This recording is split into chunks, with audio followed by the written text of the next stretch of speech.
Hello guys, welcome to another video in my channel. अभी हम जिस मैच के बारे में बात करने वाले हैं वो है आज का जो काउंटी का मैच है मिडिलसेक्स और सॉमरसेट के बीच में, उसके बारे में।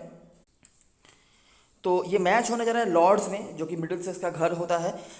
सबसे पहले जो चीज़ बताना ज़रूरी है कि इस मैच में आपको बहुत ज़्यादा इन्फॉर्मेशन जो है, रिकॉर्ड जो है आपको नहीं मिलेंगे। इन्फॉर्मेशन तो मिलेगा लेकिन रिकॉर्ड जो है नहीं मिलेंगे। क्यों नहीं मिलेंगे मैं आपको बता दूं। आपको पता ही होगा पिछले सीजन में काउंटी नहीं हुआ था। पिछले सीजन में बॉब विलिस ट्रॉफी हुआ था जो बिल्कुल अलग फॉर्मेट का था। काउंटी होम अवे बेसिस पे होता है, दो ग्रुप में डिवाइड होता है, लेकिन वो कुछ अलग लेवल पे हुआ था चीज़ें। तो उस ग्रुप में मिडिलसेक्स और सॉमरसेट एक ग्रुप में नहीं थे उस मतलब टूर्नामेंट में। और उसके पहले भी मिडिलसेक्स और सॉमरसेट एक ग्रुप में नहीं हुआ करते थे 2017 तक। 2017 में ये दोनों आखिरी बार जो थे एक ग्रुप में थे। तो 2017 16-17 या 17-18 वाले सीजन में ही आखिरी बार ये दोनों टीमें एक दूसरे के अगेंस्ट में खेले थे। लेकिन वो मैच देख के कोई फ़ायदा है नहीं, क्योंकि आप समझ सकते हैं 3-4 साल पुराना मैच है। तो मेजॉरिटी ऑफ द प्लेयर्स जो उन टीमों में खेलते थे वो अभी इन दोनों टीमों के पार्ट में नहीं है। तो इसीलिए कोई फ़ायदा नहीं है कि हम उनके बारे में यहाँ पे बातें करें। तो हम क्या करेंगे कि क्योंकि रिकॉर्ड्स तो हमारे पास अवेलेबल ज़्यादा नहीं है, तो कुछ कॉमन चीज़ें जो हमें पता है दोनों टीमों के बारे में पिछले सालों की एक्सपीरियंस से, रीसेंट कुछ प्रैक्टिस मैचों की मैं कुछ बातें आपको करूँगा। और कुछ जो रिकॉर्ड्स हैं ग्राउंड से रिलेटेड उसके बारे में बातें करके हम हमारा टीम जो है बनाने की कोशिश करेंगे। लेकिन मैं पहले आपको बता दूं, अगर आप पूरी तरीके से रिकॉर्ड के बेसिस पे टीम बनाने की सोच रहे हो तो यहाँ पे आपको वो चीज़ नहीं मिलेगा। सही है। अच्छा, पिछले सीजन में आपको पता ही होगा सॉमरसेट पिछले सीजन की फाइनलिस्ट रही थी। एसेक्स के अगेंस्ट वो फाइनल में हार गए थे। मतलब मैच तो ड्रॉ हुआ था लेकिन फर्स्ट इनिंग्स में लीड की वजह से एसेक्स जीत गई थी टूर्नामेंट। और मिडिलसेक्स की जो टीम है बहुत अच्छी टीम मानी नहीं जाती है, अगर मैं सही बताऊं तो इंग्लैंड के डोमेस्टिक सर्किट में, स्पेशली 4 डे मैचेस में।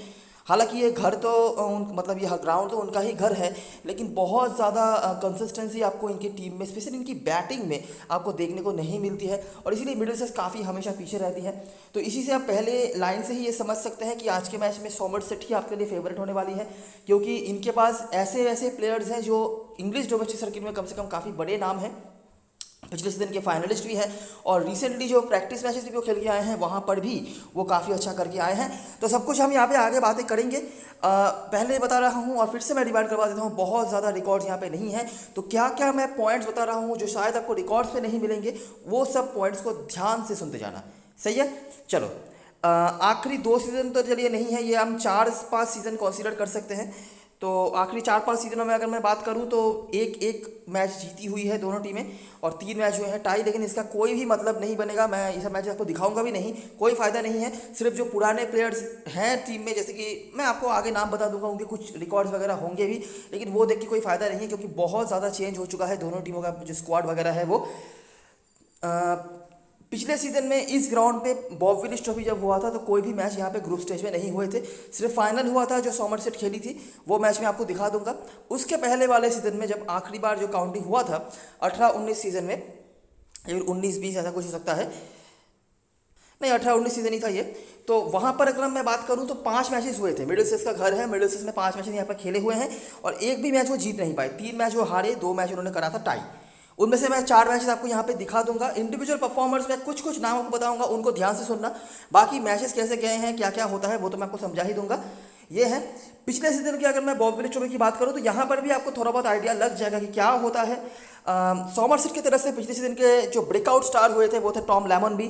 पिछले सीजन के फाइनल में भी इन्होंने जो है शतक लगाया हुआ था, जिनके बारे में भी हम आगे बातें करेंगे बहुत सारे। उसके बाद डेविस, टॉम एबल जो इस फॉर्मेट में बहुत ही अच्छा करते हैं ऐसा माना जाता है, और जेमी ओवर्टन, जो ये 2 भाई होते हैं, जेमी ओवर्टन और क्रेग ओवर्टन, दोनों ही मतलब शुरुआत तो उन्होंने एज ए बॉलर करा हुआ था, लेकिन जैसे जैसे टूर्नामेंट आगे चलता गया है, सीजन आगे चलता गया है, इन्होंने खुद को एज एन ऑलराउंडर जो है इस्टेब्लिश करा हुआ है। मिडिलसेक्स की तरफ से बात करी जाए तो सिर्फ निक गविंस का नाम आपको दिख जाएगा, और वो भी एक बहुत बड़ा शतक उन्होंने लगाया था उसके बलबूते पर। बाकी आप देख सकते हैं बैटिंग से कुछ नाम नहीं है, जैसे मैं पहले आपको बताया कि मिडिलसेक्स की बैटिंग उतनी अच्छी होती नहीं है। बॉलिंग में भी आपको जेमी ओवर्टन दिख जाएंगे, साथ में डेवी और लुइस ग्रेगोरी का ये जो 6/72 आप देख रहे हैं, ये फाइनल में लिया था उन्होंने मिडिलसेक्स की तरफ से। हालांकि बॉलिंग पे एक नाम जो होते हैं हमेशा ही कंसिस्टेंट होते हैं, वो है टिम मुर्ताग। बहुत ही एक्सपीरियंस्ड है और काफ़ी हद तक काम पे वो लगाते हैं अपने इस एक्सपीरियंस को। इसके अलावा भी 1-2 और प्लेयर्स हैं जो कुछ कुछ मैच में आपको अच्छा करते हुए दिख भी जाएंगे, लेकिन कंसिस्टेंसी के मामले में टिम मुर्ताग बहुत ही आगे निकलते हैं। अभी हेड टू हेड मैचेस के बारे में कुछ नहीं है बताने लायक। ऑफ कोर्स हम ये बात नहीं बताएंगे आखिरी 2 सालों में कोई मैचेस हुए ही नहीं है, 3 सालों में भी कोई मैचेस नहीं है। 2017 मतलब लगभग 4 साल पुराना मैच है, वो मैं आपको दिखा के कंफ्यूज नहीं करूंगा। Of course head to head matches ही नहीं है तो रिकॉर्ड्स कहाँ से आएंगे, तो डायरेक्टली हमें आना जाना पड़ेगा ग्राउंड पे। अब ये मत सोच लेना कि मैं रिकॉर्ड्स नहीं बता रहा तो आपके पास मतलब क्लियर इन्फॉर्मेशन नहीं आएगा कि कौन कौन से प्लेयर हमारे लिए इंपॉर्टेंट हो सकते हैं, ये मत सोच लेना। मैं सब कुछ आपको बताऊंगा, ध्यान से सुनते जाना बस, ठीक है। अभी इस ग्राउंड पे बात करते हैं, ठीक है। इस ग्राउंड पे मैचेस कैसे होते हैं। पहले मैं आपको जैसे बताता था कि मिडिल ईस्ट के 5 मैचेस यहाँ पर हुए थे, आखिरी जो काउंटी सीजन हुआ था वहाँ पे, तो उनमें से 4 मैचेस यहाँ पर देख लो, है ना। और कैसे कैसे चीज़ें यहाँ पर हो रही हैं वो भी नोटिस करो। तो डरहम के आगे से मैच हुआ था मिडिल ईस्ट का, ठीक है। डरहम 147, पेसर्स के सारे विकेट। मिडिल ईस्ट चेज नहीं कर पाई, मतलब चेज नहीं, अपने पहले इनिंग्स पर 143 सारे के सारे फिर से पेसर्स के विकेट। उसके बाद 191 फिर से पेसर्स के सारे विकेट। 151 नोटिस करो रन्स तो बन ही नहीं रहे हैं, और मतलब ये शायद 3 दिन में ही मैच जो है ख़त्म हो गया था, और हर इनिंग्स पे पेसर्स का डोमिनेशन है। मिडिल ईस्ट की बैटिंग यहाँ पर आप नोटिस कर सकते हैं। मैं नाम नहीं बता रहा कौन कौन से क्या क्या है, ऑफकोर्स यहाँ पर नाम बताने लायक कोई थे भी नहीं, लेकिन आगे मैं सब कुछ आपको बता दूंगा, ध्यान से सुनते जाओ बस। उसके बाद फिर से यहाँ पर हुआ था ससेक्स के अगेंस्ट मैच। मिडिल ईस्ट फिर से पहले बैटिंग करी, फिर से उनका बैटिंग ध्वस्त हो गया, पेसर्स के ही विकेट्स। ससेक्स ने हालांकि यहाँ पर बहुत ही बड़ा टोटल खड़ा कर दिया था, और यही काफ़ी था मिडिल ईस्ट के दोनों इनिंग्स को संभालने के लिए। मिडिल ईस्ट दूसरे इनिंग्स में भी 293 पर निपट गई। नोटिस करो जो विकेट्स निकालने वाले प्लेयर्स हैं सारे के सारे पेसर्स हैं। इवन तीसरे चौथे दिन में भी यहाँ पर पेसर्स को ही जो है हेल्प मिलता है। मैं ऐसी बातें क्यों कर रहा हूँ आपको पता ही होगा, 4 डे 5 डे मैचेस में आखिरी 1-1.5 दिन में या 2 दिन में स्पिनर्स का रोल आता है, लेकिन यहाँ पर हम ऐसा आते हुए नहीं दिख रहे हैं। स्पेशली मिडिल ईस्ट की जब बारी आ रही है, क्योंकि उनकी बैटिंग तो बहुत पहले ही खत्म हो जा रही है, तो 4 दिन का तो मामला हो ही नहीं रहा है, इवन 3 दिन का भी पूरा नहीं जा रहा है, तो स्पिनर्स का रोल वहाँ से भी नहीं आ रहा है। और अगर 4 दिन पे मैचेस होते भी तब भी आपको स्पिनर्स का रोल शायद देखने को नहीं मिलेगा, वो भी मैं आपको दिखा देता हूँ। फिर से देखो मिडिल ईस्ट यहाँ पर खेली थी लेस्टर के अगेंस्ट में। लेस्टर जो था 349 उन्होंने बनाया था, पेसर्स का अपर हैंड।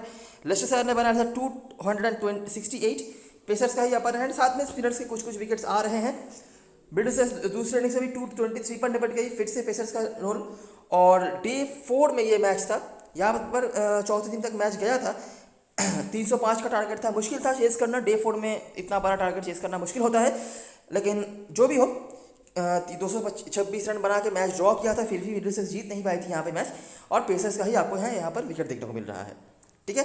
रन्स आप नोटिस कर सकते हैं कि बीच बीच में हमने देखा है कि जैसे कि ससेक्स ने यहाँ पर 400 के ओवर बनाया है, मिडिल ईस्ट ने यहाँ पर 300 के ओवर बनाया है, बने हैं, लेकिन मतलब अगर कंसिस्टेंसी की बात करें तो लो स्कोरिंग मैचेस ही हमें, लो स्कोरिंग इनिंग्स ही हमें जो है ज़्यादा देखने को मिल रहे हैं, स्पेशली मिडिल ईस्ट की तरफ से। तो एक और मैच देख लो, ये हुआ था लैंकाशायर के अगेंस्ट में 265, लेकिन लैंकाशायर ने यहाँ पर 427 बना दिया था। लैंकाशायर काफ़ी अच्छी टीम मानी जाती है, मतलब 4 डे मैचेस की तुलना में।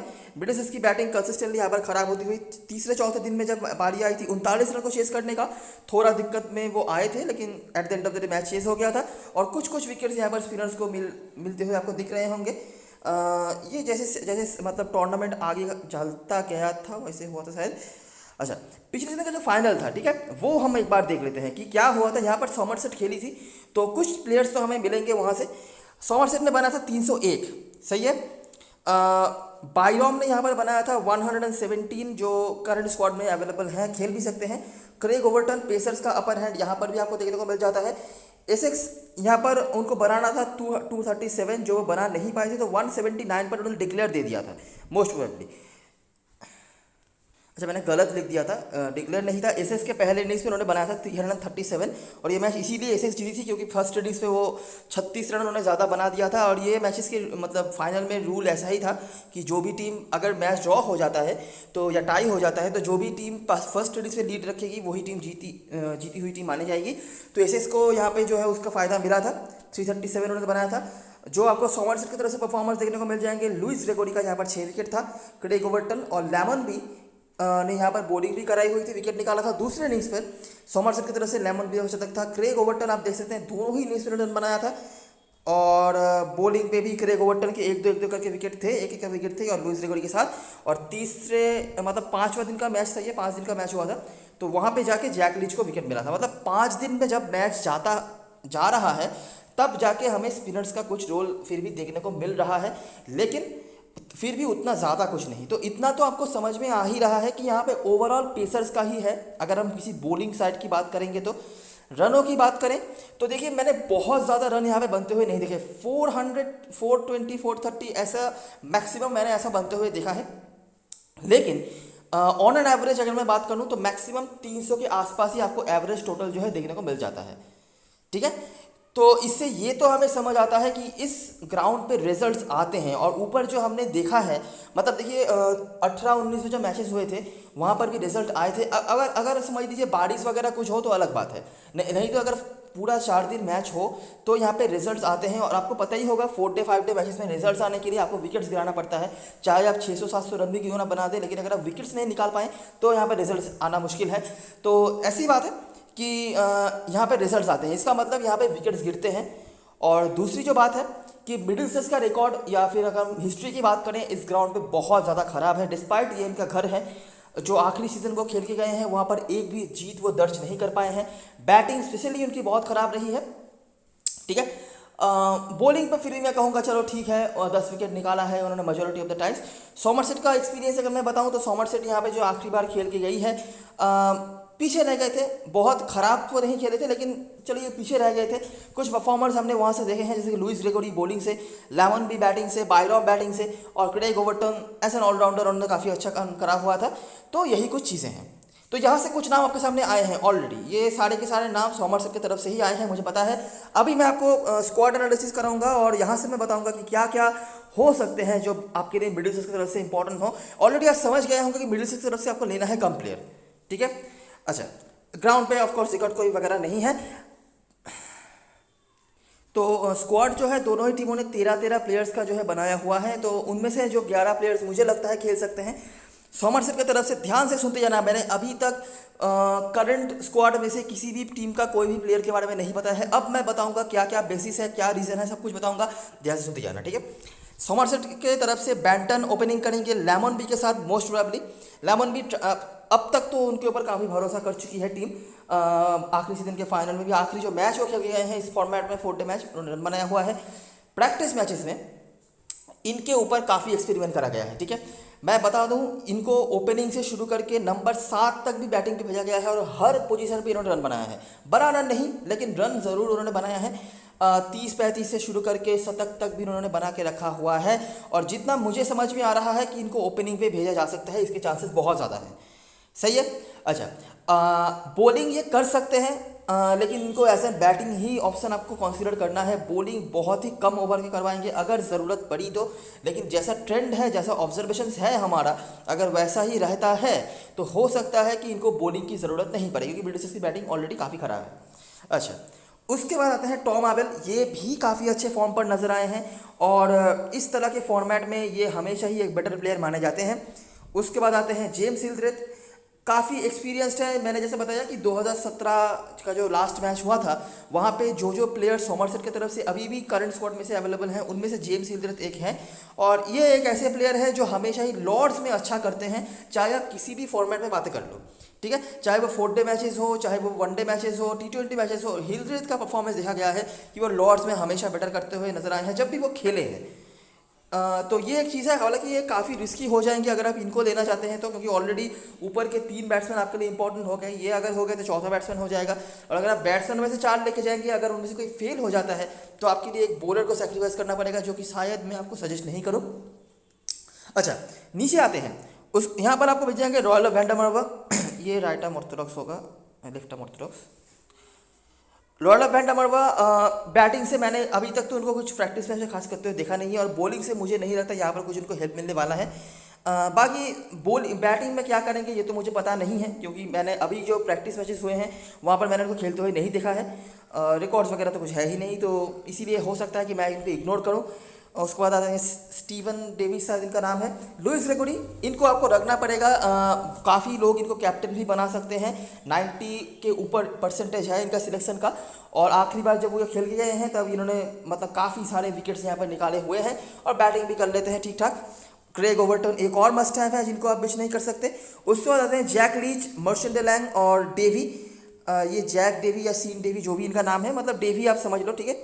तो इनमें से देखिए जैक लीच का तो आपने समझ लिया होगा कि अगर 5 डे मैचेस होते तब भी मैं शायद इनको इग्नोर करता, क्योंकि हो सकता है इस तरफ जाके सिर्फ 5वें दिन पे इनका कोई रोल आता। अभी तो फिर भी 4 डे मैचेस हैं, तो एज एन बॉलिंग ऑप्शन मैं इनको नहीं ले रहा। अभी क्या है कि जैक लीच बैटिंग भी कर सकते हैं, लेकिन कहीं पे तो आपको कुछ चांस लेना ही पड़ेगा, तो इसीलिए हो सकता है कि जैक लीच को भी मैं इग्नोर करूँ, सिर्फ सेम रीज़न की वजह से जिस रीज़न की वजह से मैंने वैंडर वार्नर को इग्नोर करने का सोचा है। तो बॉलिंग ऑप्शन में आपके पास आ जाते हैं मर्चेंट डे लैंग और डेवी। मर्चेंट डे लैंग पहले खेलते थे ग्लैमरगन के होकर और काफ़ी कंसिस्टेंट विकेट टेकर माने जाते हैं, काफ़ी एक्सपीरियंस्ड हैं, और डेवी पिछले सीजन के ट्रायड एंड ट्रस्टेड वाले बॉलर हैं। तो इन दोनों में से आप एक को ले सकते हो यहाँ पर ग्रेगोरी ओवर्टन के साथ तीसरे बॉलर के ऑप्शन के तौर पर। ठीक है, 4 बॉलर मत ले लेना। आपको पता ही होगा कि 4 डे मैचेस या फिर 5 डे मैचेस में बॉलर्स को कम पॉइंट मिलते हैं विकेट टेकिंग के, तो कोई फायदा आपका होगा नहीं, तो वो मत कर लेना। बाकी इन दोनों में से आप एक को ले सकते हैं आराम से, कोई दिक्कत वाली बात वहाँ पे नहीं है। बेंच पे एडी बायडॉम का ऑप्शन भी है, जो पिछले सीजन में काफ़ी अच्छा करके आए हैं, लेकिन मुझे समझ नहीं आ रहा कि इनको कहाँ पे खिलाया जाएगा। बड़ी लीग में आप ट्राई कर सकते हो अगर ये खेलते हैं तो। छोटी लीग में मैं ये नहीं कह रहा कि ट्राइबल प्लेयर नहीं है, लेकिन अगर आप सारे प्लेयर्स को लेने जाएंगे सोमरसेट की तरफ से तो आप बना नहीं पाएंगे टीम बैलेंस, इसीलिए मैं कह रहा हूँ कि छोटी लीग में मत ट्राई करो।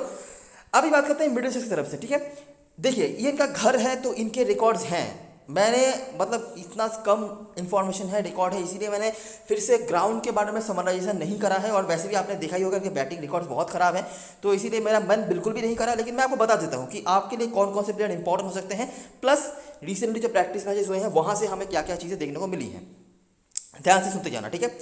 ब्रिटिश की तरफ से सैम रॉबसन आपके लिए बहुत इंपॉर्टेंट प्लेयर है। Sam Robson one of the most, अच्छा मैं पहले कुछ नाम आपको बता देता हूँ, one of the most consistent players जो मिडिल सिक्स की तरफ से हमेशा लॉर्ड्स में अच्छा करते हैं। सैम रॉबसन, यहाँ से हैरिस, मुर्ताग, सिम्सन, ये हो गए आपके 4, और गबिन्स और एस्किनाजी में से कोई एक, जनरली एक अच्छा करता है। इनमें से एस्किनाजी की तरफ मुझे लगता है आपको ज़्यादा जाना चाहिए, पिछले सीजन से ही बहुत ही बढ़िया फॉर्म पर है। और शायद आपको नहीं पता होगा, एस्किनाजी काउंटी सीजन शुरू होने से पहले ऑस्ट्रेलिया में थे, और वहाँ पर भी उन्होंने मतलब मेरे ख्याल से विक्टोरिया या क्वींसलैंड ऐसे किसी स्टेट में जाके काफ़ी जो है मैचेस खेले हुए हैं, तो कम्पिटिटिव फिक्चरों में तो ये हैं। और सबसे बड़ी बात, जो प्रैक्टिस मैचेस खेल के आई है मिडिलसेक्स की टीम, वहाँ पर भी एस्किनाजी काफ़ी अच्छे टच में नजर आए हैं। गबिन्स ने भी रन बनाया हुआ है, लेकिन कंसिस्टेंटली नहीं, लेकिन एस्किनाजी कंसिस्टेंट रन बनाया। गबिन्स का क्या है कि वो कंसिस्टेंट रन नहीं बनाते, लेकिन जिस दिन बनाते हैं वो काफ़ी लंबा खींच देते हैं, ये एक चीज़ है। लेकिन एस्किनाजी आपके लिए कंसिस्टेंट प्लेयर हैं, और पिछले सीजन से भी वो काफ़ी अच्छे फॉर्म पर नजर आए हैं। तो ये जो है, ये 4 प्लेयर्स मैंने आपको बता दिए। उसके बाद गबिन्स और एस्किनाजी में से एक, ये 5 प्लेयर्स रिकॉर्ड्स अगर आप देखना चाहते हैं तो ये रिकॉर्ड्स के मामले में काफ़ी अच्छे होते हैं। अभी क्या है, देखो सैम रॉबसन को काफ़ी लोग इग्नोर कर रहे हैं, लेकिन मैं आपको एक इनका इंपॉर्टेंस बताता हूँ, ठीक है। आप अगर इनकी टीम को देखेंगे, आपको दिखेगा 1 2 3 4 5 यहाँ पे पेसर्स हैं, कोई स्पिनर नहीं है। सैम रॉबसन आपके लिए स्पिनर का भी जो है ज़रूरत अगर पड़े तो उसको बिठा सकते हैं। इन्होंने प्रैक्टिस मैच में बॉलिंग भी करी हुई है, और बैटिंग से भी ये काफ़ी अच्छे फॉर्म पर नजर आए हैं। हमें हर मैच के ही एटलीस्ट एक इनिंग्स में तो इन्होंने 50+ स्कोर बनाया ही हुआ है, ठीक है। उसके बाद मैक्स होल्डन, ये भी बेटर करते हुए आए हैं, और 4 डे मैचेस में इनका भी रेपुटेशन काफ़ी हाई है, लेकिन शायद आप इनको मैनेज नहीं कर पाएंगे। और उसके बाद जैसे मैंने बताया कि निक गबिन्स और एस्किनाजी में से कोई एक। सिम्सन विकेट कीपिंग में होंगे और काफ़ी डिपेंडेबल बैट्समैन है, और कीपिंग के तो आपको पॉइंट्स आपको दे ही देंगे, और इसीलिए हमेशा ही मैं कहता हूँ कि 4 डे मैचेस में कीपर्स को आप अंडर एस्टिमेट नहीं कर सकते, तो यही है। लेकिन एक ही बात है कि सिम्सन को दोनों इनिंग्स कीपिंग करने का मौका मिलेगा भी या नहीं, ये देखना पड़ेगा। बाकी बैटिंग से भी आपके लिए काफ़ी डिपेंडेबल बैट्समैन के ऑप्शन है। उसके बाद मार्टिन एंडरसन, जो पिछले सीजन में काफ़ी मतलब डिपेंडेंसी देके आए हैं, ज़्यादा कुछ कंसिस्टेंसी तो नहीं, थोड़ा बैटिंग से थोड़ा बॉलिंग से कंट्रीब्यूट करते हुए दिखे हैं, बस इतना ही। नीचे अगर आप आएंगे तो रॉब वाइट दिख जाएंगे, स्टीवन फिन दिख जाएंगे, हैरिस, टी.आर. जोन्स, मुर्ताग, यही कुछ है। इनमें से अगर मैं मेरा प्रायोरिटी आपको बताऊं तो हैरिस, मुर्ताग, ये दोनों मेरे लिए बहुत इंपॉर्टेंट प्लेयर हैं। हैरिस को मैनेज कर पाना थोड़ा मुश्किल हो सकता है, क्योंकि इनको ऑलराउंडर सेशन में देके रखा हुआ है। आपको इशू हो रहा है हैरिस लेने में तो आप फिन को ले सकते हो, इनको काफ़ी लोग लेंगे भी, ठीक है। लेकिन एक चीज़ याद रखना, पॉसिबिलिटी है, काफ़ी ज़्यादा पॉसिबिलिटी है कि मिडिलसेक्स को एक ही इनिंग्स बॉलिंग करनी पड़े, तो अगर आप उनकी तरफ से ज़्यादा बॉलर लेना चाहते हो तो एक बार के लिए सोच लेना, क्योंकि वो बैकफायर भी कर सकता है आपके लिए, ठीक है। तो यही कुछ शॉर्ट लिस्टेड प्लेयर्स हैं, मैंने दोनों टीम्स की तरफ से बता दिए। मैं ये कहूँगा कि छोटी लीग के लिए ये मैच सही है, बड़ी लीग के लिए एक्सपेरिमेंट हम कहाँ से करें ये आइडिया मुझे नहीं है, क्योंकि बहुत सारा इन्फॉर्मेशन हमें इस मैच से नहीं मिल रहा है। तो छोटी लीग के लिए मैच अच्छा है। काफ़ी ऐसे प्लेयर्स हैं जिनके बारे में लोगों को आइडिया नहीं है, काफ़ी ऐसी चीज़ें हैं जो शायद लोग उस तरह से नोटिस नहीं करें, तो ये चीज़ आपके लिए काम पे आ सकती है, ठीक है, अगर आप चाहो तो इस चीज़ को काम पे लगा सकते हो।